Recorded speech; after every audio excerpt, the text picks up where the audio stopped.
ನಾರಾಯಣೀಯಂ ಅಧ್ಯಾಯ 29 ದೇವನಾಮಮೃತೋಪಲಬ್ಧಿ ಪ್ರಕಾರ ವರ್ಣನಂ. ವಸಂತತಿಲಕ. ಉದ್ಗಚ್ಚತಸ್ತವ ಕರಾದಮೃತಂ ಹರತ್ಸು ದೈತ್ಯೇಷು ತಾನ ಶರಣಾನನುನೀಯ ದೇವಾನ್ ಸದ್ಯಸ್ತಿರೋದಧಿತದೇವ ಭವತ್ಪ್ರಭಾವ ದುದ್ಯತ್ಸ್ವಯೂಥ್ಯ ಕಲಹಾದಿತಿಜಾ ಬಭೂವುಃ. ಚಂದ್ರಾಂಶವೇ ನಮಃ. ಶ್ಯಾಮಾಂಬುಜಾಪಿ ವಯಸಾಪಿ ತನುಂ ತದಾನೀಂ ಪ್ರಾಪ್ತೋಸಿ ತುಂಗಕುಚಮಂಡಲಭಂಗುರಾಂ ತ್ವಂ ಪೀಯೂಷಕುಂಭಕಲಹಂ ಪರಿಮುಚ್ಯ ಸರ್ವೇ ಕೃಷ್ಣಾಕುಲಾ ಪ್ರತಿಯಯುಸ್ತ್ವದುರೋಜಕುಂಭೇ ಭಾಸ್ಕರದ್ಯುತಯೇ ನಮಃ. का त्वं मृगाक्षि विभजस्व सुधामिमामित्यारूढ रागविवशानभियाचतो मून् विश्वस्य ते मयि कथं कुलटास्मि दैत्या इत्यालपन्नपि सुविश्वसितानतानीः. अमृतांशूद्भवाय नमः.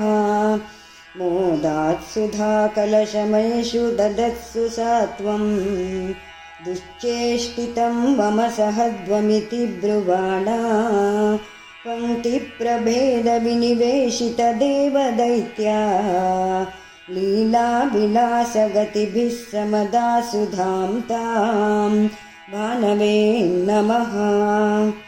अस्मास्वियं प्रणयिनीत्यसुरेषु तेषु जोषं स्थितेष्वथ समाप्य सुधां सुरेषु त्वं भक्तलोकवशगो निजरूपमेत्या स्वर्भानुमर्दपरिपीतसुधं व्यलावीः.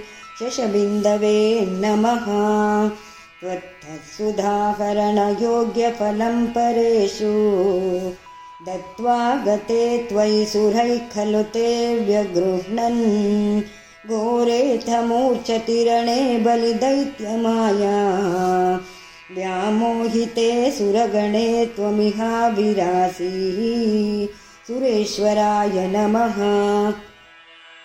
त्वं कालनेमिमथमालिमुखान् जघन्त शक्रो जघानबलिजम्बबलान् सपाकान् शुष्कार्द्रदुष्करवधेन मुचौ चलूने येनेन नारदगिरान्यरुणोरणं त्वम् औषधाय नमः. योषावपुर्दनुजमोहनमाहितं ते श्रुत्वा विलोकनकुतूहलवान् महेशः भूतैः समं गिरिजया च गतः पदं ते स्तुत्वा ब्रवीदभिमतं त्वमथोतिरोधः. जगतस्येतवे नमः. आरामसीमनि च कन्दुकघातलीला लोलायमाननयनां कमनीं मनोज्ञां त्वामेष वीक्ष्य विगलद्वत्सनान्मनोभू वेगादनङ्गरिपुरङ्गसमालिलिङ्ग. सत्यधर्मपराक्रमाय नमः.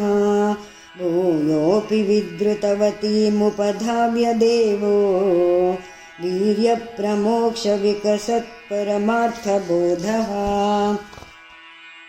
त्वन्मानितस्तव महत्त्वमुवाच देव्यै तत्तादृशस्त्वमववातनिकेतनाथ. भूतभव्यभवन्नाथाय नमः.